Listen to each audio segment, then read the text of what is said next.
विस्तारू बाबाजी सद्गुरुदास तुका। ओम नमो ज्ञानेश्वरा करुणा करा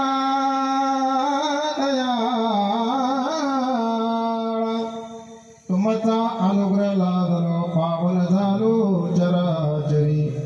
काय जीवाने मानिल संताशी रंजव चित्ताची अपोलिया। जयाचे गावी केला वास त्याशी नसावे उदास। श्री संताची माता चरणावरी साष्टांग हे करी दंडवत विश्रांती पावलो सांभाळा उतरी। वाढले अंतरी प्रेम सुख आता माझ्या भावा अंतराय नको देवा। आली भागातीची करीतो तुझीच नाम उच्चारितो।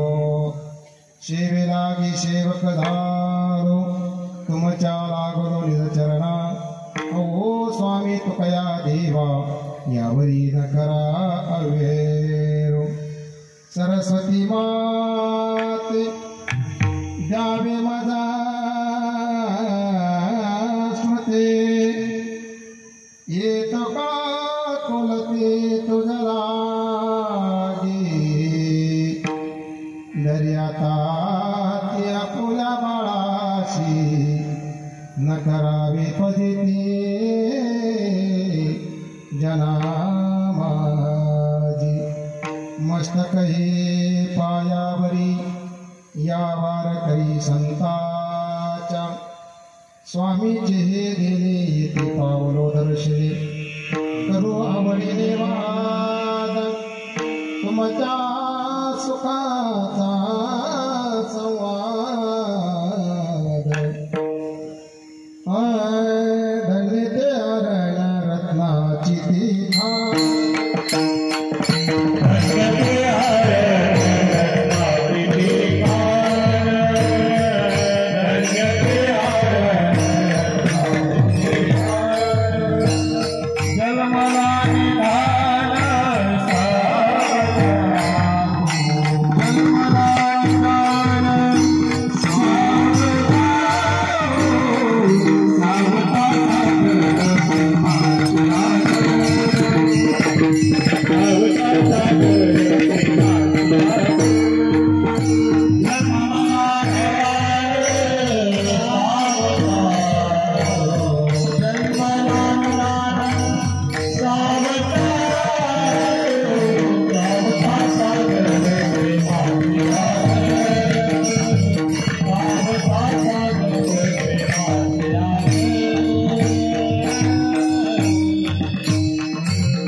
सावता सागर प्रेमाच्या घर गीतला अवतार माळिया घरी। प्रस्तुत प्राप्त प्रसंगी भगवत चिंतनासाठी नाम साधण्यासाठी निवडलेला अभंग विश्व माऊली ज्ञानोबराय यांचा 4 चरणाचा अत्यंत गोड असा अभंग तुमच्या समोर ठेवलेला आहे। अभंगाला स्पर्श करण्यापूर्वी अल्पसा परिहार देणं वक्त्याचं कर्तव्य आहे। या धर्ममंडळामध्ये आपण किन निमित्ताने एकत्र जमलो हे प्रत्येकाला माहीत आहे। आपल्या या परिवारामधून डंगारे परिवारामधून गेलेल्या मातोश्री कैलासवासी गंगा भगीरथी भीमाबाई रामराव डंगारे या मातोश्रीला जाऊन आज 10 दिवस पूर्ण होत आहे। त्यांच्या दशकिरीच्या निमित्ताने त्यांच्या प्रथम पिंड दानाच्या निमित्ताने आणि त्यांना तिळांजली समर्पित करण्यासाठी आपण सर्व या धर्ममंडळामध्ये उपस्थित आहात। याचं थोडं रिटर्न द्या मला दर्शक। प्रबल घ्या प्रबल। ज्या मातोश्रीने या गावाचा या परिवाराचा या मातीचा या घराचा शेवटचा श्वास घेतला आणि शेवटची आपली अंत्ययात्रा या ठिकाणी संपवली। त्या मातोश्रीला जाऊन आज 10 दिवस पूर्ण होत आहे आणि त्यांच्या दशकृतीच्या निमित्ताने आपल्याच नातेवाईक मित्रमंडळी पाहुणे मंडळी सखी सोयरे सर्वांच्या उपस्थितीमध्ये आज त्यांना हा परिवार पिंडदान करीत आहे। म्हणून या कार्यक्रमासाठी उपस्थित असलेले सर्व गुणीजन भजनी मंडळ महाराज मंडळी आणि तुम्ही आपण सर्व त्यांची अनुयायी मंडळी आदरणीय वंदनीय श्री हरिभक्तीपरायण या गावचे भूमिपुत्र आदरणीय वारकरी संप्रदायामध्ये ज्येष्ठ ज्यांचं नाव मोठं आहे आदरणीय हरिभक्तीपरायणचे सुरेश महाराजावरे बाबा महाराजांचं या ठिकाणी आगमन झालं, या परिवाराबद्दल महाराजांचा आभार व्यक्त करतो. तसेच याच परिवारामधील असलेले एक सदस्य ज्येष्ठ कीर्तनकार श्री हरिभक्ती प्रणामचे हरिनाथजी महाराज डंगरे बाबा, तेही या ठिकाणी उपस्थित आहेत. हरिभक्ती प्रणामचे ऑर्गनवादक गायन सम्राट आबा महाराज जाधव रघुनाथ प्रवडीकर, हरिभक्ती प्रणामचे काकासाहेब महाराज आवारे, हरिभक्ती प्रणामचे राऊत काका, श्री हरिभक्ती प्रणामचे विनेकरी महाराज. महाराज तुम्हाला मी कोटी कोटी धन्यवाद देईन, पण एका गोष्टीत थोडं नाराज झालो तुमच्यावर का. वारकरी संप्रदायाचा जो पोशाख आहे, तो पोशाख आमच्या वारकरी संप्रदाय टोपी, ती काय म्हटलं माकड टोपी, कमीत कमी आमच्या वारकरी संप्रदायाची टोपी तरी घालायला पाहिजे होती. तुम्हाला त्याबद्दल प्रेम आहे, आदर आहे, आणि विना घेतल्यानंतर तुमची पावली सुंदर सुंदर होती. पण असं जर एवढं तुम्हाला प्रेम असेल, एवढा आदर असेल, तर निश्चित वारकरी संप्रदायाचा दागिना अंगावरती घाला. भगवान परमात्मा तुमचं पोट कल्याण करेल. असं काय हरकत चला, काल आहे तस्माय नमः. पण त्या भगवान परमात्म्याबद्दल वारकरी संप्रदायामध्ये अत्यंत असलेली गोड अशी आवड त्यांच्या जीवनामध्ये मला ताबडतोब ओळखली दादा. आणि या इकडली मंडळी आमच्या हरिभक्ती पारायण योग कीर्तनकार प्रकाश महाराज वाघ धोंदरगावकर, छोटे महाराज, वारकरी संप्रदायामध्ये अत्यंत असं उमलतं रोपड आहे.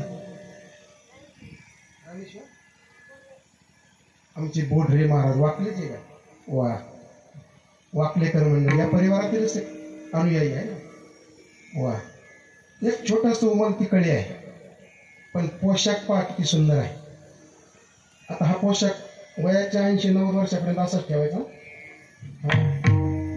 म्हणून ज्ञात अज्ञात सर्व माझ्या समोर बसलेली मंडळी, आदरणीय हरिभक्ती प्रणामचे फुलचंद काका आहे, गजानन शंकर स्वामीचा या युट्यूब चॅनलचे सेवेकरी आमचे आदरणीय परममित्र अनिल तात्या डमाळे. आता हा कार्यक्रम आपल्याला प्रत्येकाला उद्या प्रत्येकाच्या केशात दिसेल बरं का. योग तेही आणि त्यांच्या मागे फार कामं असतात, पण असं या मातोश्रीची काहीतरी पुण्य आहे. हा कार्यक्रम जोपर्यंत यूट्यूब चालतं तोपर्यंत हा कार्यक्रम तुम्हाला प्रत्येकाला दिसेल. मग या कार्यक्रमामध्ये आपण दिसावं असं जर प्रत्येकाला वाटत असेल, आपण थोडंसं व्यवस्थित बसावं, मांडी घालून बसावं, कारण की आपल्याला बरेच हजारो लोक पाहणार आहोत. म्हणून या ठिकाणी त्यांचे मनापासून आभार व्यक्त करतो. आदरणीय आमचे किरण पाटील अण्णा आहे, आदरणीय आमचे तळकर मामा आहे शिवरोड इथून आलेले, ज्ञात अज्ञात आमचे पाठीमागे बसलेले आमचे विठ्ठलराव पाटील डमाळे माजी सरपंच, हेही या ठिकाणी उपस्थित आहेत. आणि या कुटुंबामध्ये सर्वजण आपण उपस्थित आहेत. आणि या कार्यक्रमाचं सौंदर्य आणि वैभव वाढवण्याचं काम ज्यांच्या हातात आहे, आमचे आदरणीय हरिभक्तीपारायण वैभव महाराज पिंगड बाबुळगावकर, मृदुंग सम्राट मृदुंगमणी, महाराष्ट्रामध्ये त्यांचं नाव अगदी कमी वयामध्ये लौकिक झालं, तेही या कार्यक्रमामध्ये उपस्थित आहे. म्हणून ज्ञात अज्ञात सर्व एखाद्याचं नाम निर्देश माझ्याकडून राहून गेला असेल तर मी क्षमा मागतो, हात जोडून विनंती करतो. लागून या पाया विनवितो तुम्हाला, रटाळी बोला मुखी नाम. आणि माईक सिस्टम तुमच्या कानापर्यंत ज्यांचा गोड आवाज पोहोचतो, आदरणीय हरिभक्ती प्रधानचे साई सावता मंडळ धोंदलगाव, भगवान मामा थोरात, फकीरचंद मामा डंगारे, दोन्ही मामाचं मी या ठिकाणी आभार व्यक्त करतो. आज मला भगवान मामाची आठवण येऊ देऊ नका, असं तुम्ही काम करा 2 तास.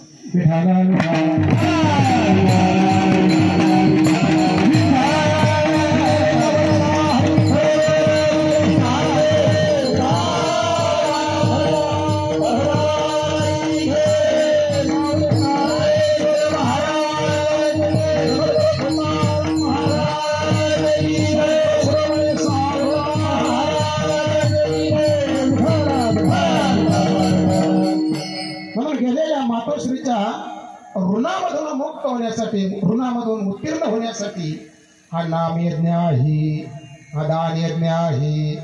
म्हणून गेलेल्या मातोश्रीच्या परिवारामध्ये असलेला त्यांचा शोकाकुल परिवार, आदरणीय श्री हरिभक्तीपारायण अशोक रामराव ढंगारे, श्री हरिभक्तीपारायण दिलीप रामराव ढंगारे, श्री हरिभक्तीपारायण किशोर रामराव ढंगारे, श्री हरिभक्तीपारायण रमेश रामराव ढंगारे, श्री हरिभक्तीपारायण प्रकाश रामराव ढंगारे आणि लताताई एकनाथ देवकर यांनी त्यांच्या सुकन्या आहेत.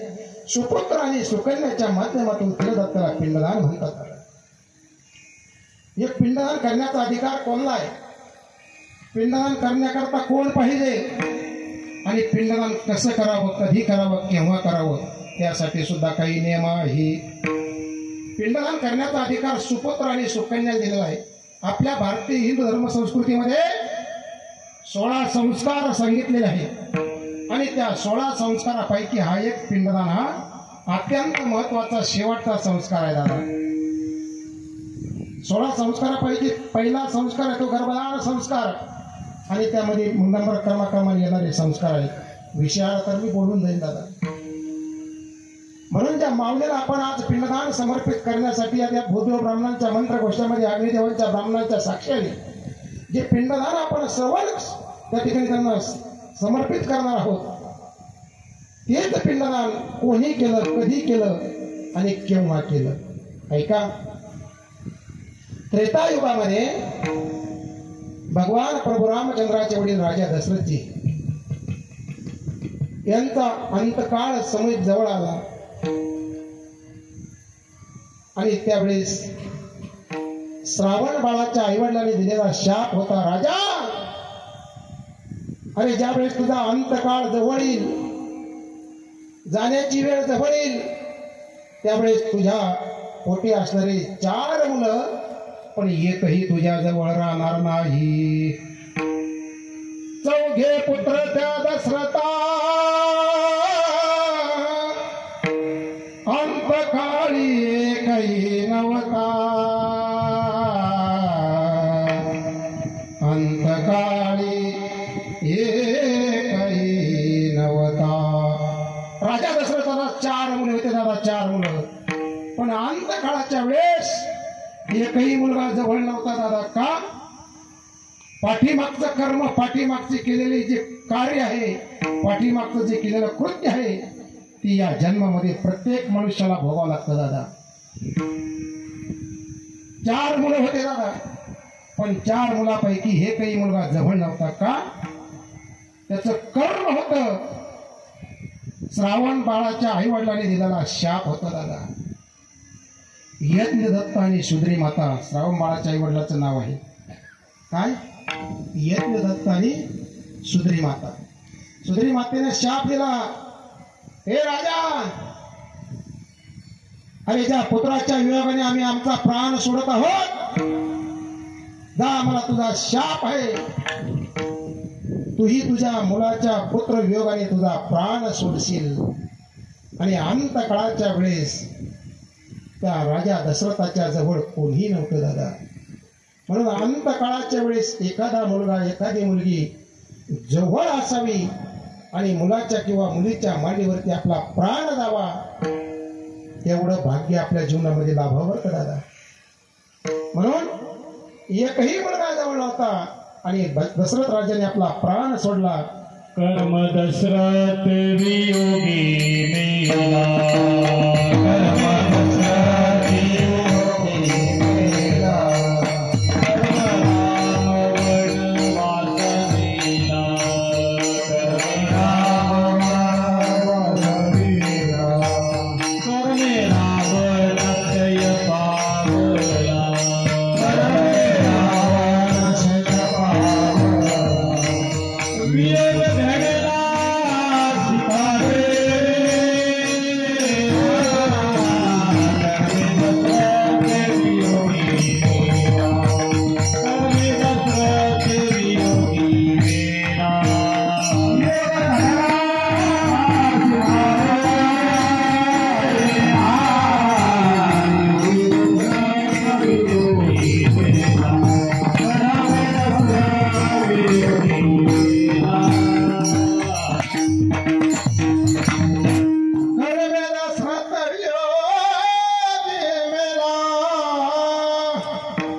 कर्माने राजा दशरथाला मरावं लागलं दादा. मग आपण जीवनभरामध्ये कोणतं कोणतं कर्म करतो दादा, ते कर्म आपल्याला, ते प्रायचित आपल्याला चुकेल याची शाश्वती नाही.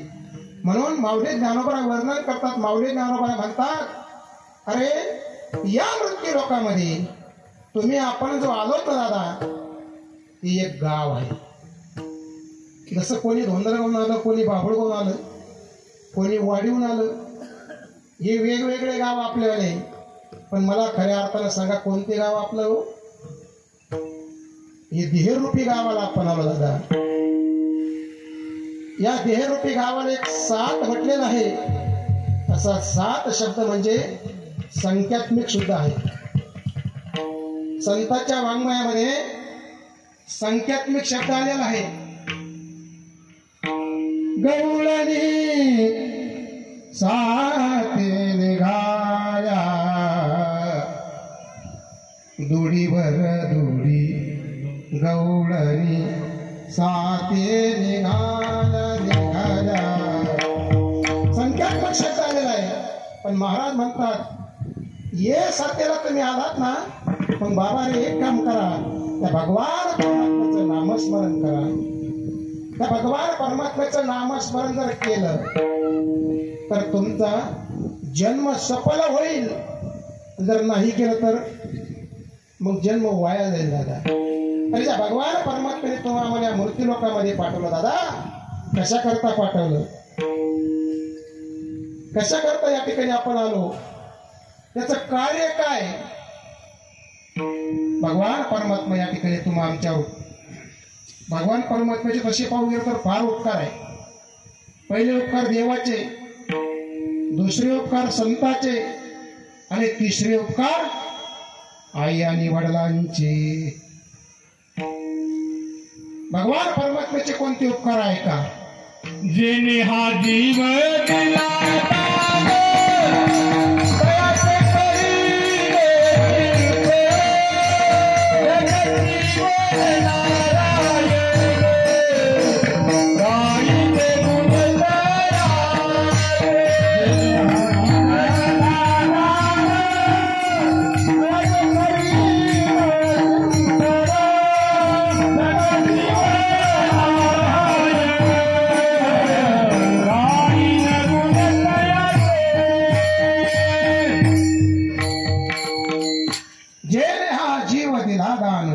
तयाचे करीन चिंतन जगजीवन नारायण गाईन गुण तयाचे. तो या भीवरेच्या तिरी हे सुद्धा सांगितलं महाराजांनी. काय म्हणतात, त्याचं गुण गाईन पण कोणाचं. अरे ज्याचा गुण गायचा आहे तो कुठं उभा आहे, तो या भीवरेच्या तिरी. भगवान परमात्मा त्या ठिकाणी करकटेवर ठेवून उभा आहे महाराज. म्हणून माऊली ज्ञानोबा गोड वर्णन करतात. माऊली ज्ञानोबा म्हणतात, अरे देहाच्या गावालिया जन्म मृत्यूच्या सोडिया ना म्हणो नये धनंजया जिया परी. अरे ज्याचा जन्म झाला त्याला एक ना एक दिवशी मृत्यू लोकांचा निरोप घ्यावा लागतो दादा महाराज. अरे जो खाटेवरती आला तो ताटेवरती जाणार आहे. अजून पुढे सांगू का, ज्याचा बँड बाजा वाजला त्याचा बोंबल बाजा वाजणार आहे. म्हणून या मृत्यू लोकांमध्ये कोणीच राहण्यासाठी आले महाराज. एक नाही उरो आले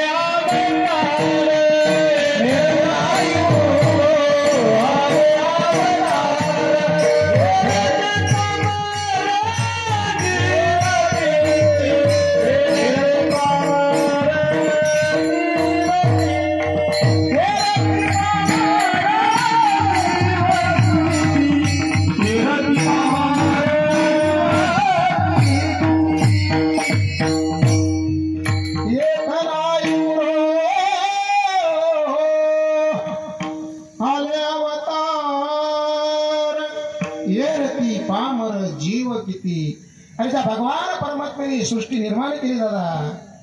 तो भगवान परमात्मा सुद्धा आपला अवतार कार्य संपल्यानंतर एक सेकंद सुद्धा या ठिकाणी थांबला नाही दादा. आता सर्व सत्ता त्याच्या हातामध्ये होती. आजपर्यंत जर राहिला असतं कोणी बोललं असतं का महाराज, हरे महाराज आवरे बाबा, देवाला कोणी बोललं असतं, हो तुम्हाला किती दिवस झाले, तुम्ही कधी जाणार आहे. नाही महाराज, सर्व सत्ता त्याच्या हातामध्ये आहे. अरे तो सर्वांना उठवतो, तो सर्वांना चालवतो, सर्वांना बोलायला लावतो. वृक्षाची पाने कालेजाची सल्ला मग राहिली अंत मग कोठे. त्याच्या सत्तेशिवाय काहीच चालत नाही. वेदाशी बोलणे तुझी असत्य, तुझी या बळे, तुझ्याशिवाय या जगामध्ये एक पान सुद्धा हलत नाही महाराज. देखवी ऐकवी एक नारायण, तयाचे भजन करू नका. बरोबर आहे. अरे हा जन्म त्याच्या करताच दिला दादा. महाराजांनी गोड प्रमाण दिलं. जेणे हा जीव दिला दान, तयाचे करीन चिंतन. भगवान परमात्म्याने दिलेला जन्म आहे दादा. आणि आपण वचन दिलं महाराज. कुठं? त्या ठिकाणी त्या बंगल्यामध्ये, त्या एअर कंडिशन बंगल्यामध्ये आपण ज्यावेळेस होतो दादा, त्यावेळेस हात जोडले, हात जोडले. हे भगवान परमात्मा, हे प्रभू, मी तुला विनंती करतो, हात जोडतो. काय? एक वेळ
शरण गेला दादा.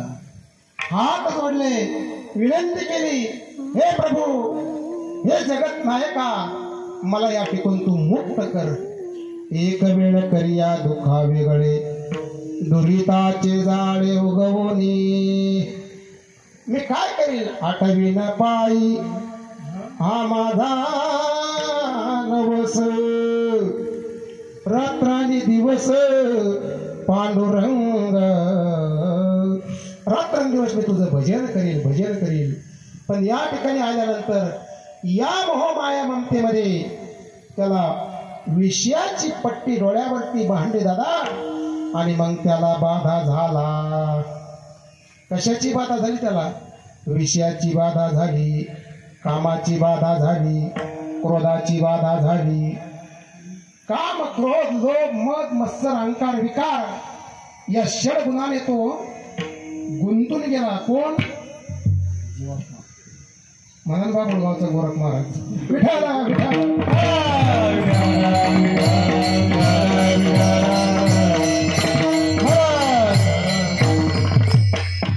विषय रूपे भुलले जीव, आता याची कोण करील कीव. विषयाच्या पाठीमागे धावता धावता धावता संपूर्ण आयुष्य निघून चाललं दादा. अरे संसार करीत असताना संसारामध्ये तुम्ही आपण सुख शोधण्याचा प्रयत्न करतो.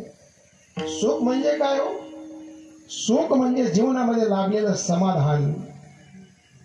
जीवनामध्ये समाधानाची तृप्ती, समाधानाचा ढेकर ज्यावेळेस मनुष्य तृप्त होतो दादा, त्यावेळेस तो मनुष्य काय म्हणतो, आता मी सुखाच्या ठिकाणी विश्रांतीला पावलो.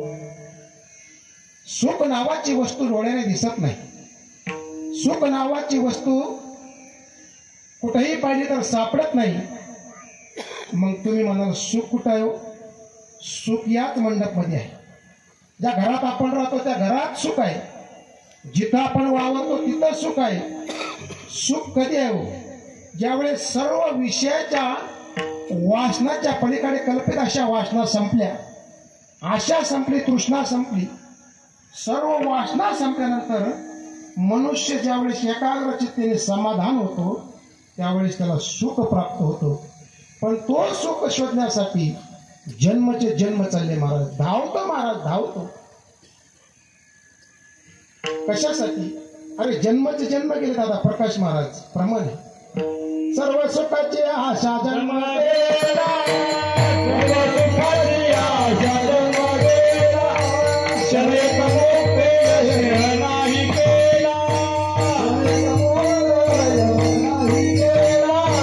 वेदांचा शिर पावला, वेदांचा शिर पावला, मायावे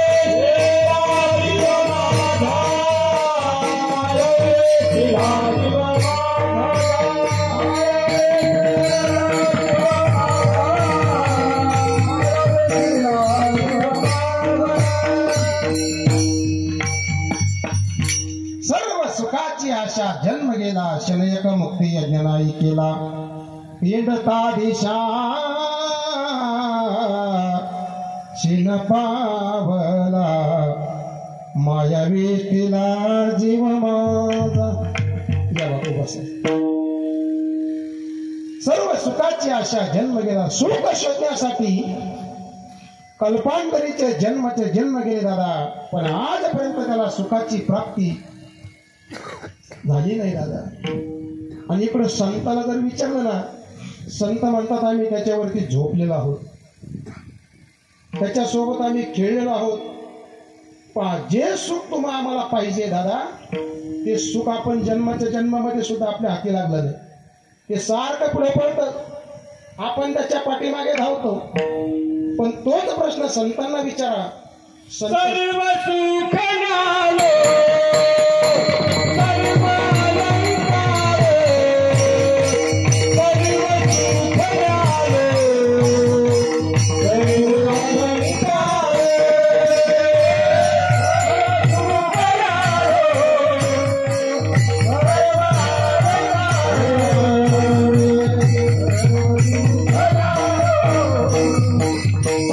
अलंकार,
अलंकार केले. सर्व सुखल्यालो सर्व अलंकार.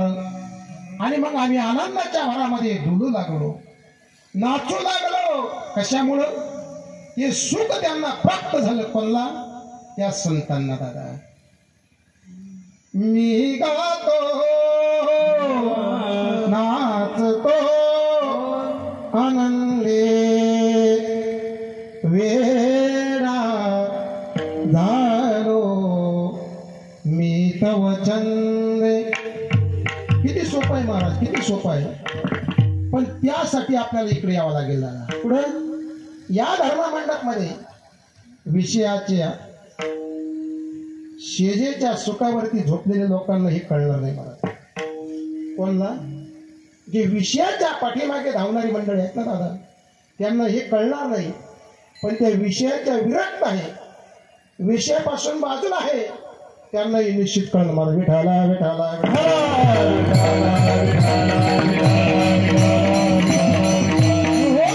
महाराज सांगतात, या गावाला तुम्ही आलात ना, मग एक काम करा, कोणतं? तो भगवान परमात्मा आपला करा. आपुला तो एक देव करुणी घ्यावा, तेने विना जीवा सुख नोही. त्या भगवान परमात्म्याशिवाय या जगामध्ये सुख कोणी देणार नाही आणि त्याच्याशिवाय सुखरूप कोणी तुम्हाला सापडणार सुद्धा नाही. सुखरूपाई सा तुझा कोणी सांग, माझ्या पांडुरंगा सारिका तो. याच्या बॉक्स आवाज येत नव्हता, माझा आवाज उठवते माहिती. विठाला विठाला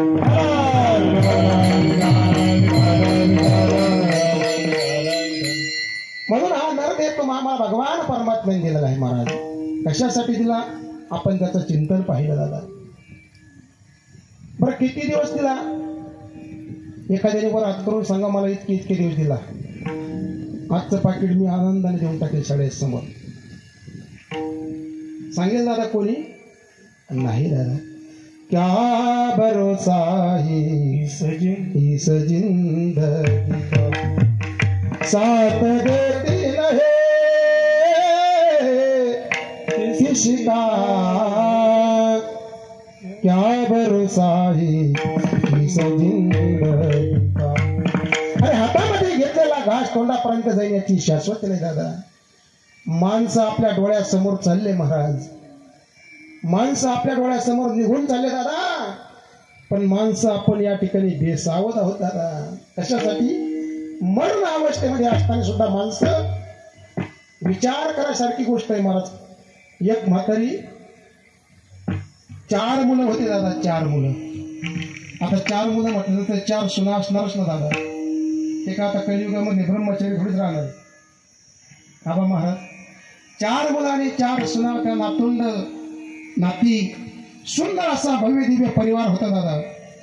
त्या म्हातारीने काबड कष्ट करावे, लोकांच्या तिला रोजाने जावं, असं करता करता 4 मुलाला 4 बंगले बांधून दिले दादा. आणि 4 बंगल्यामध्ये 4 सुना, 4 मुलं नातवंड राहत होते. पण 4 मुलं मिळून एक म्हातारी त्यांना सांभाळण्यासाठी जीवाला घेतलं. ऐका, एक आई 4 मुलांना सांभाळते, त्यांना लहानचं मोठं करते, त्यांचं संगोपन करते, त्यांना शिक्षण देते, चांगल्या नोकरीला लावते दादा. कोण? एक आई. पण त्याच आईला 4 मुलं सांभाळू शकत नाही दादा. अशी जगातले उदाहरण आहे दादा, तिकडे इकडे नाही. म्हणून त्या म्हातारीच्या आपल्या घरासमोर एक लहानशी अशी झोपडी बांधली. पण म्हातारी महाराज ती चिकटीची होती महाराज, काम करणारी होती. त्या म्हातारीनं रोज उठावं, जंगलात जावं, लाकडं जमा करावे आणि रोज एका सुनाला ती मुळे आणून द्यावी. कशाची? सरपणाची. रोज एका सुनाला. असं करता करता करता बरेच दिवस झाले. म्हातारीचं आयुष्यही संपत आलं होतं. अंगाचा थरकाप सुटला, नेत्र गलिच्छ झाले. आता उठता येत नाही, बसता येत नाही, चालता येत नाही, नीट बोलता येत नाही. तरी म्हातारी त्या वनामध्ये गेली, लाकडं जमा केली, मुळी बांधली. पण एक दिवसाचा प्रसंग आहे दादा, त्या म्हातारीकडून ती मुळीच उचलला. म्हातारीनं बराच प्रयत्न केला मुळी उचलण्याचा, पण उचला ना. म्हातारीनं असा डोक्याला हात लावला. दिवस माध्यमाला ती ऊन होते. आता 4-5 दिवसापासून ऊन कमी झालं. पण पाठीमागचे 8 दिवस आठवा कसं ऊन होतं. अंगातून जसं लईनचा शॉट बसला असा शॉट बसायचा महाराज. इतकं ऊन होतं महाराज. इतक्या उन्हामध्ये म्हातारीनं कसा कपडाला हात लावला. देवा, काय पाप घडलं असेल माझ्याकडून, माझ्याकडून काय चुकलं असेल, अशी विनंती करू लागली.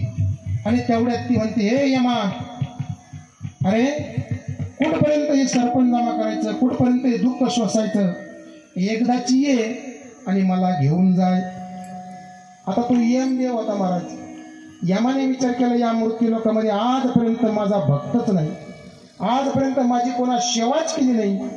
काय म्हातारी भाग्यवानी, मला तिनं त्या ठिकाणी प्राचारण केलं. यम लगेच प्रगट झाला महाराज. असा काळा कोट्टा धिपाळा, असा मंडपच्या उंच अशी आकृती महाराज. मोठमोठ्या जटा, मोठमोठे दात, मोठमोठे त्याचा शिंग. कोणला? यमाचं सांगत बरं का, माझं नाही, त्या यमाला. आणि तो यम त्या म्हातारी समोर बघायला म्हणला, आजी कशासाठी बोलवलं? आजी म्हणे तू कोण आहे रे? असा कपाळाला हात लावला. म्हणे तो तुझ्याच नामस्मरण केलं, ज्याला तू हाक मारली तो मी आहे. कोण? यम. तू यम आहे का? म्हणे हो मी यम आहे. माझी मला कशासाठी बोलवलं? बरं झालं बाबा लवकर आला. आजी म्हणती चांगलं काम केलं, हाक मारल्याबरोबर उपस्थित झाला. तुझं चांगलं होईल, तो पोरायचं चांगलं होईल, तो घरदार चांगलं होईल. यम म्हणे आजी मला एवढंच काम येतं, लवकर सांग कशासाठी केलं? म्हणे काही नाही बाबा, एवढी मुली उचलून देऊन जाय लवकर. आजीची आसक्ती कुठे गुंतली हो? आगा मरा हा बोलला साथी मेल्या वागरडती. माणसाला मराव वाटत नाही, मरण्यासाठी हाक मारली कोणला? त्या यमाला. पण यमाला सांगितलं मला मुली उचलून दे. म्हणून या मृत्यू लोकांमध्ये आल्यानंतर या ठिकाणी कोणीतरी उतरणारे आहे दादा, कोणीतरी उतरणारे म्हणून कोणीतरी बसणारे आहे. उदाहरणार्थ आपल्याला धोंडरावून वैजापूरला जायचंय. एसटी मध्ये 55 सीट बसलेल्या आहे. त्या 55 सीटापैकी कोणीच खाली उतरणार नाही. प्रकाश महाराज आपल्याला बसता येईल का हो? नाही ना दादा. म्हणून काय माऊली ज्ञानावरील सूक्ष्म असं चिंतन मांडलं दादा. काय विचार आहे महाराज संतांचे. अरे या गावाला तुम्ही आपण आलात, या साथीला तुम्ही आपण आलात, म्हणून तिथं कोणीतरी उतरणारी आहे, म्हणून कोणीतरी बसणारी आहे. म्हणून माऊली त्यावर वर्णन करतात. माऊली त्यावर म्हणतात देहाच्या गावा आलिया. अरे तू जन्माला आला म्हणून तू एक दिवस जाणार आहे, आणि तू गेला म्हणजे कोणीतरी दुसरा येणार आहे. म्हणून माऊली देवावर म्हणतात या साथीला तुम्ही आलात ना, मग एक काम करा. कोणतं? त्या भगवान परमात्म्याला शरण जा. हे साथी आलिया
ओळगाचा रंग रो.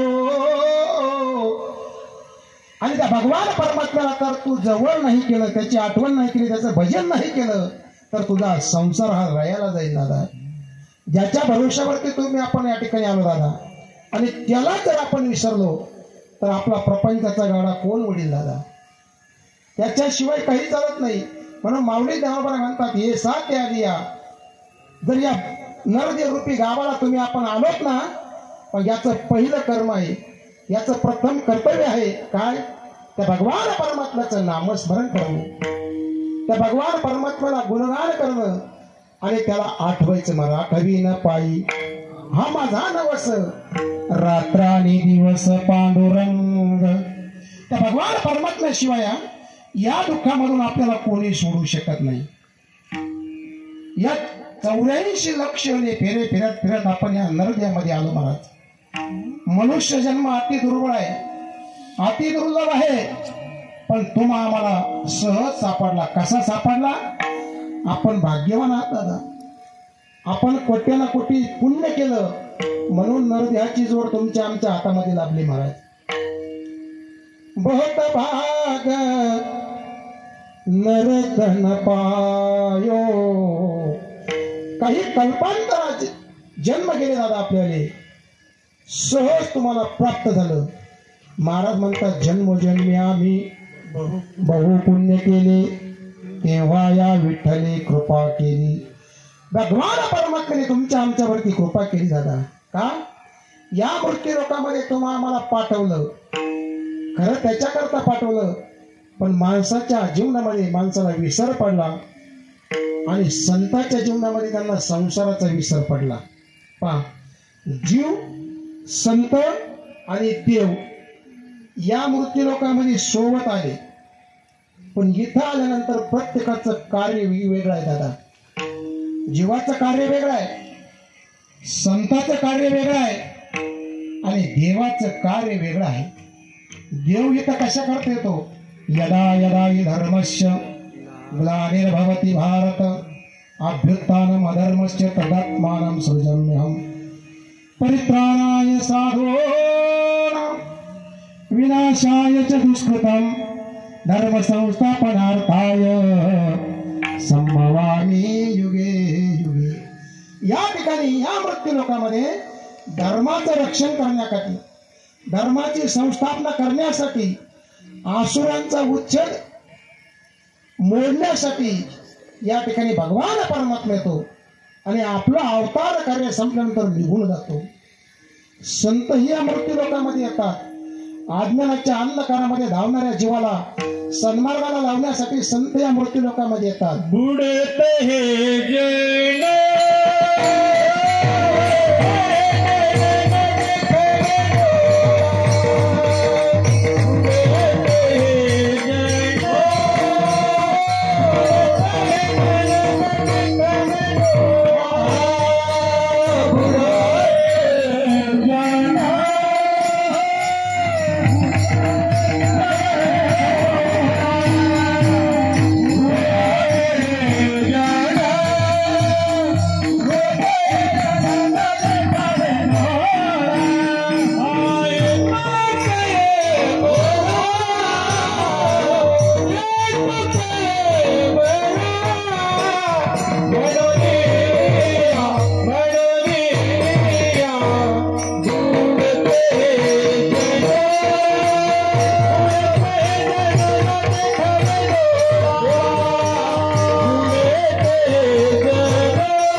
संतांचं कार्य आहे, संतांचं वचन आहे.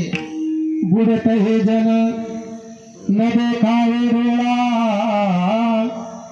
येतो कळबळा म्हणून या. संताला तुमचं आमचं अधोगती दिसत नाही, देखू शकत नाही महाराज. संत हे प्रेमळ आहे. संताला आईची उपमा दिली महाराज.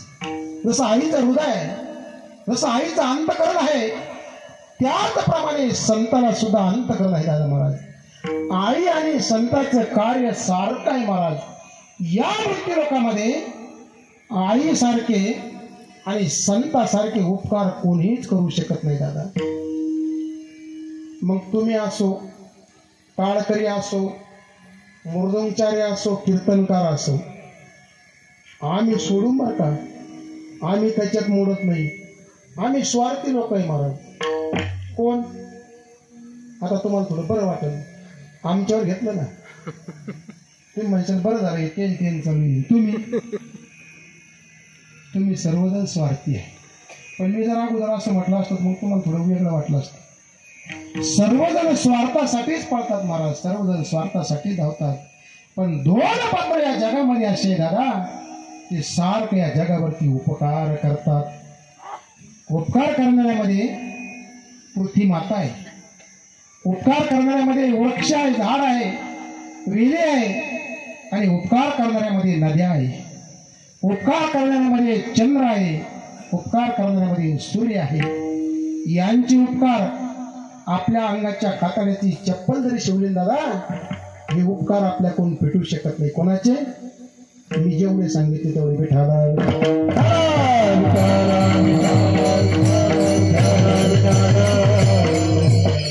उपकार, गाय सुद्धा माणसावरती उपकार करते. गाय दूध देते वासरासाठी, पण त्या गायीचं दूध आपण काय करतो? काढून घेतो. गाय सुद्धा उपकारामध्ये मोडते दादा. नदी उपकारामध्ये मोडते. नदी पाहती का? हा पापी आहे, हा दुराचारी आहे, हा नास्तिक आहे किंवा आस्तिक आहे. नदी काहीच पाहत नाही. नदी काय करते? त्याचं पाप धुवून घेऊन जाते, त्याला पवित्र करते, शुद्ध करते, सात्विक करते.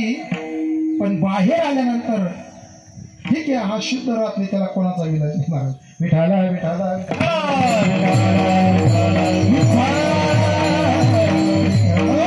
महाराज म्हणतात या ठिकाणी, तुझा जन्म झाला ना, तुला एक दिवस झाला ना. या शरीराचा स्वभाव आहे महाराज. या शरीरामधील परिवर्तन घडत जातं दादा. माऊली ज्ञानोबरांनी सूक्ष्म चिंतन मांडलं महाराज. जैसे जीर्ण वस्त्र सांडीजे मग नूतन वेदीजे, तैसे देहांतरा ते स्वीकारीजे चैतन्य नाते. जसं माऊली ज्ञानोबा वर्णन करतात या शरीराचा आणि देहाचा ऐक्य ज्या वेळेस होतं, पण चैतन्य नावाची शक्ती, आत्मारूपी नावाची शक्ती या देहाचा त्याग करते आणि पुढील देह धारण करते. एक किती दिवस करतं? एक कायम करतं महाराज. 84 लक्षणे फेरे फिरत फिरत फिरत सारखं भ्रमंती करतं महाराज. उपजते नाशे नाशे देते महाराज. उपजते नाशे नाशिले पुनरपिदिशे ये घटिका यंत्र जैसे परे भूमिका. माऊली ज्ञानोबा म्हणतात, जे शाश्वत स्वरूप तुम्हाला आम्हाला दिसतं, जे भौतिक स्वरूप तुम्हाला आम्हाला दिसतं. माऊली ज्ञानोबाने कपाळाला हात लावला, बाबा रे, अरे हे डोळ्याने तुम्हाला दिसत असेल, पण हे नाश पावणारा आहे, हे जाणारा आहे.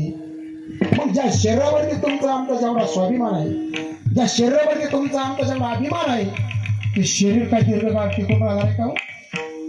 तुकाराम महाराज म्हणतात, देह मृत्यूचे बातुकी कळवाले कवतुकी काय मानिले सार, त्याची वाट ते आश्चर्य विठाला विठाला.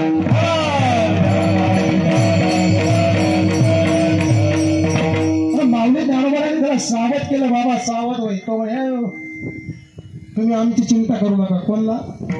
माऊली ज्ञानोबारायांना. संताला चॅलेंज केला. कोणी? जीवानी जीवानी. त्याने सांगितलं, हो ऐका, माझ्याकडे माझी आई आहे, माझ्याकडे माझे भाऊ आहे, माझ्याकडे माझी बहीण आहे, माझ्याकडे माझे वडील आहे. माऊली ज्ञानोबाने हात लावला, तिला त्याला साधकाला सांगितलं, अरे तुला माहित नाही, हा मृत्यू लोक आहे बाबा. अरे या मृत्यू लोकांमध्ये हे कोणीच कोणाचं नाही. कवनाचे माय बापे my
आणि डोळ्याने तुम्हाला आपला आता लगे मृगजळ दिसल दादा. आता ते मृगजळ आपल्याला डोळ्याने दिसतं, मग माणसाने म्हणायला पाहिजे त्या मृगजळावरती आपण काहीतरी मोठा बगीचा लावला पाहिजे. ऊस, केळी, साळी, मोठमोठ्या मोसंबीचे बगीचे, मोठमोठे अंगुराचे बगीचे, कशावरती? त्या मृगजळावरती. मृगजळ डोळ्याने भासतं दादा, पण वास्तविक पाहता ते मृगजळ पाणी आहे का हो? नाही दादा. जे डोळ्यात- मृगजळ दिसे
वर्णन करतात.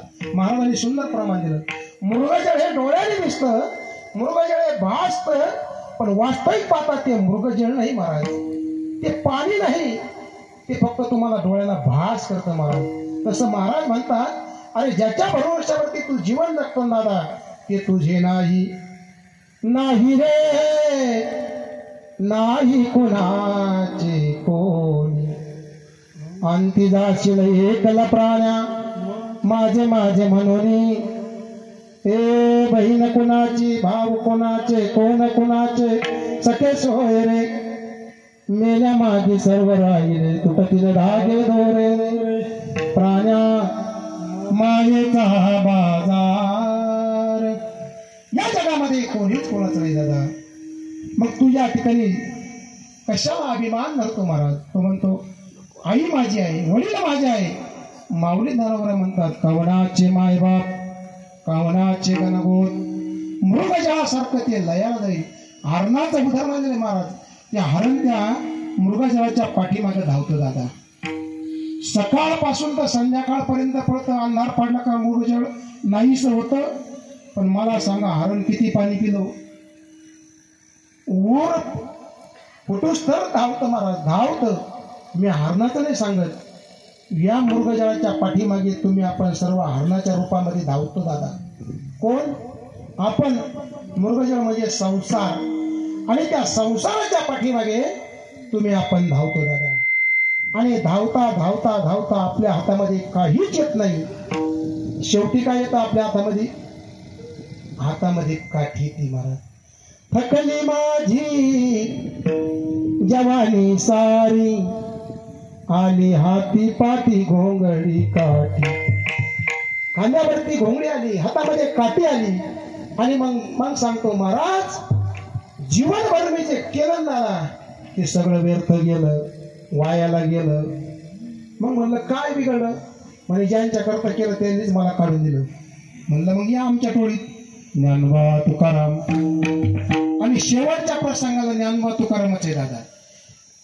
घराच्या बाहेर काढल्यानंतर भजन आहे, मशानभूमीमध्ये गेल्यानंतर भजन आहे, दहाव्याच्या दिवशी कीर्तन आहे, प्रवचन आहे, सत्संग आहे.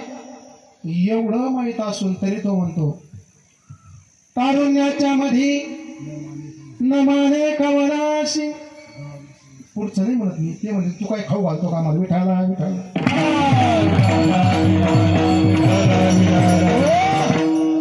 मृगजळासारखं लयाला जातं महाराज. विषयाच्या पाठीमागे तुम्ही आपण धावतो दादा. आता महाराज म्हणतात, विषय सेविता कोण तृप्त झाला, इंधनी मला मागणी दैसा. ओ विषयाच्या पाठीमागे तुम्ही आम्ही धावतो दादा. कशा करता? यानं समाधान प्राप्त होईल, त्यांना समाधान प्राप्त होईल. याची टोपी त्याच्या डोक्यात, त्याची टोपी त्याच्या डोक्यामध्ये, हे खटाटोप करताना मी सांगू का दादा, व्यासपीठावरून सांगतो, पण पदरामध्ये काहीच प्राप्त होत नाही. निश्चित एक प्राप्त होईल. काय? पाप नावाची वस्तू तुमच्या आमच्या जीवनामध्ये प्राप्त होईल दादा. म्हणून मी नेहमी सांगत असतो, शुद्ध अंतकरणाने, निर्मळ अंतकरणाने परमार्थ आपण जर केला, निर्मळ अंतकरणाने वाटचाल आपण केली, तर ती अंतकाळाच्या वेळेस आपल्याला काम येईल दादा. अंतकाळाच्या वेळेस भगवान परमात्मा म्हणतात, मी ज्याच्या जवळ आहे त्याचा अंतकाळ सुखरूप होईल. आणि अंतकाळाच्या वेळेस त्याने नामस्मरण करावं. मग महाराज तुम्ही म्हणाल, गोरख महाराज किती सोपं आहे, अजून आम्हाला मरण्यासाठी भरपूर वेळ आहे, अजून आमचं अर्ध आयुष्य झालं नाही, अजून आम्ही म्हातारे झालो नाही, अजून आमच्या हातामध्ये काठी आली नाही. मग ज्यावेळेस आमच्या हातामध्ये काठी, आम्ही त्या शय्येवरती झोपू, आम्हाला उठता येणार नाही, बसता येणार नाही. आणि मग तुमच्या आमच्यासारखे पाहुणे मंडळी, कोणी सफरचंद, कोणी केळी, कोणी अंगूर घेऊन कशा करता, हे त्याच्यासाठी नाही राहत बरं का. मी सांगू कोणा करत राहत्या, त्यांनी डोळ्याने पाहायचे, शेजारच्यानीच लपकायचे. विठाला विठाला मग अंतकाळाच्या वेळेस या अंगूर काम येत नाही, सफरचंद काम येत नाही. अंतकाळाच्या वेळेस काय काम येतं सांगू का? अंतकाळाच्या वेळेस त्याने केलेलं कर्म, त्याने केलेलं पुण्यरूपी गाठोडं ते सोबत येतं दादा. आणि मग अंतकाळे ज्याच्या नाम आले मुका, तुका म्हणे सुका पार नाही, त्याच्या जीवनामध्ये सुख इतकं प्राप्त होतं दादा, इतकं प्राप्त होतं, इतकं प्राप्त होतं या मंडपापेक्षा मोठं. आणि अंतकाळाच्या वेळेस जर नाम भगवान परमात्म्याचं घेतलंच नाही, वा महाराजांनी प्रमाण दिला, अंतकाळीचा सोयरा तुका म्हणे विठू जरा, जसे तुमचे आमचे सोयरे. आता या आमच्या आजी गेल्या, भीमा आजी, यांच्या लेकी असतील, यांचे सुपुत्र असतील, यांचे नातू असतील, कोणी मामा असेल, कोणी काका असेल, कोणी मावशा असतील, हे जे सोयरे आहेत दादा, महाराज म्हणतात अरे हे सोयरे फक्त स्मशानापर्यंत आहे. पण अंतकाळाच्या वेळेस एकच सोयरा आहे, तो काम येईल दादा, म्हणून त्याला जपा. कोणता? अंतकाळीचा सोयरा, अंतकाळीचा सोयरा,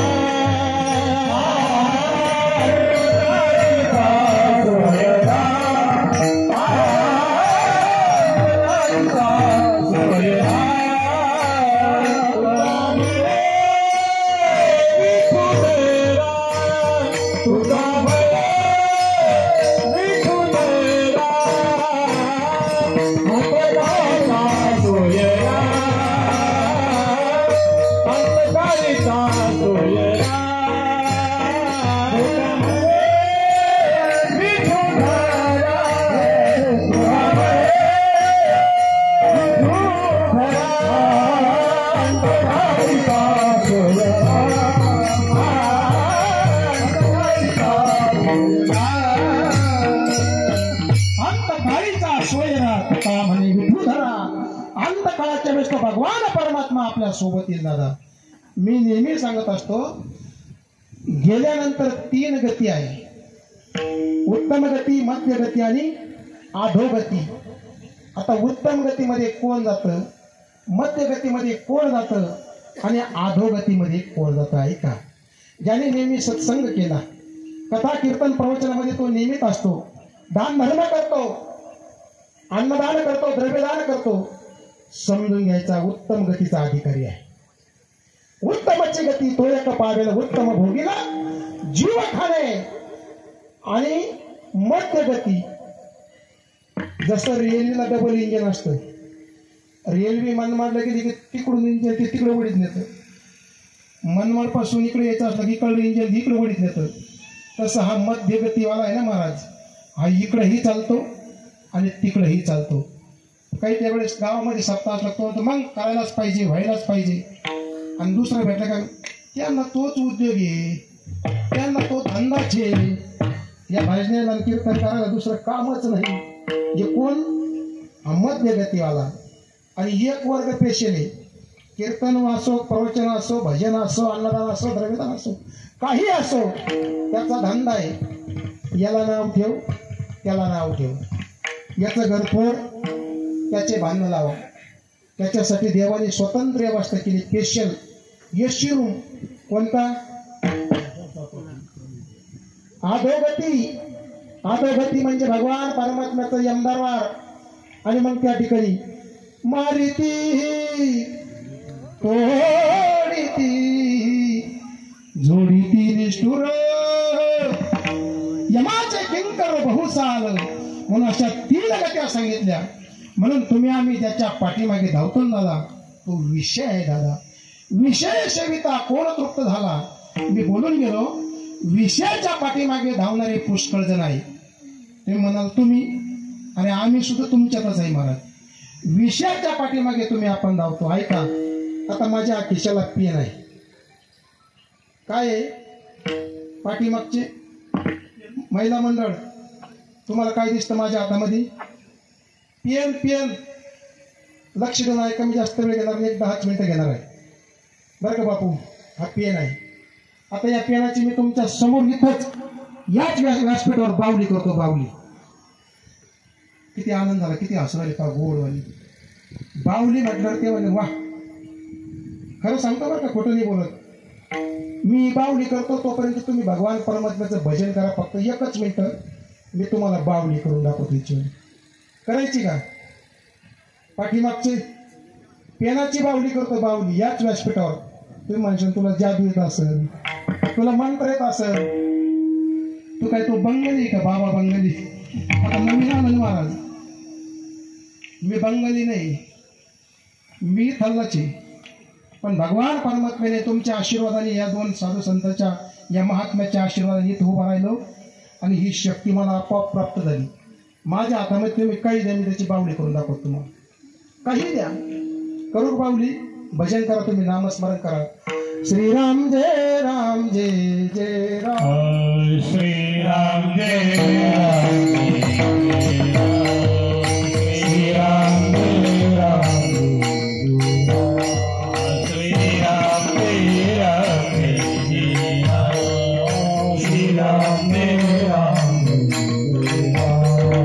रघुपति राम रघुपति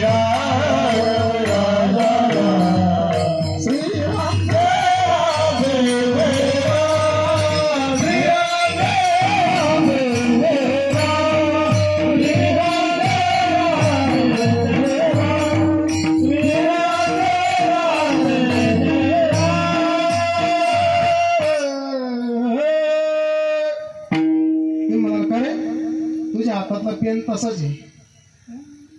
मी काय बोललो तुम्हाला बावली करून दाखवतो. अहो पेनाची पुढे बावली होत असते. एक चित्तवृत्ती तुमची भगवान परमात्म्याच्या नामस्मरणामध्ये गुंतावी, यासाठी तुम्हाला हा विनोद केला महाराज. म्हणून महाराज, जीवन जगत असताना विषयाच्या पाठीमागे धावता भगवान परमात्म्याचं नाम आपल्या कंठामध्ये धारण करा. आणि विषय कसा आहे त्याचं ती बेगडासारखं बावली आहे महाराज. आणि ती आभराची सावली महाराज की या ठिकाणी दिसती. विषयाचे समसुख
बावली आबराची सावली जाईल.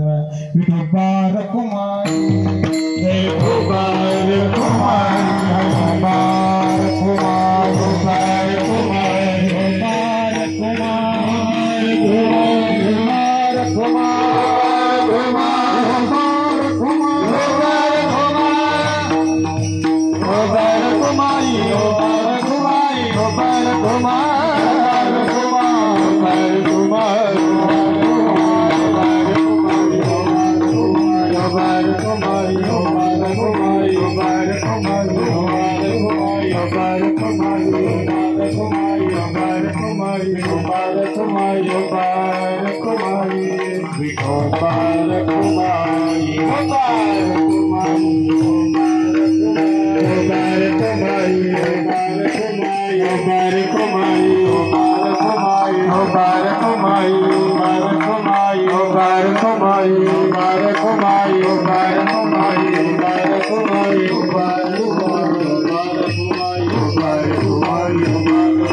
सारण धरून आई तरी संसार जाईन या कवनाचे मायबाप कवनाचे गणगोत मृगजळा होत जाईन विषयाचे समसुख वेगळाची बाहुली आग्राची सावली जाईन या कवनाचे मायबाप कवनाचे गणगोत मृगजळा होत जाईन या ठिकाणी कैलासाची गंगा भगीरथी भीमाबाई रामराव ढंगरे यांच्या मातोश्रीच्या आज दसक्रीतीच्या निमित्ताने या ठिकाणी ही दसक्री विधी सेवा माझ्या वाट्याला आली. माझं परम भाग्य आहे.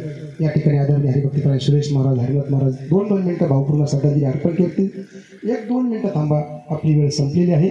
म्हणून शेवटच्या चरणाचा आपण या ठिकाणी शब्दश्रुती भावार्थ आपण पाहणार आहेत. ज्ञानदेव म्हणे पाहता पहिले स्वप्ने ते चैद्य जाई जाया. या न्यायाप्रमाणे या मातोश्रीला भगवान परमात्मा चांगली जागा देव, चांगलं स्थान देव आणि या ढंगारे परिवारातून आपल्या सुकन्या आणि सुपुत्राच्या माध्यमातून जे पिंडदान या ठिकाणी समर्पित केलं, भगवान परमात्मा या मातोश्रीला तुझ्या स्वरूपामध्ये चांगलं स्थान देव ही सदिच्छा व्यक्त करतो. ज्ञानेश्वर माऊली.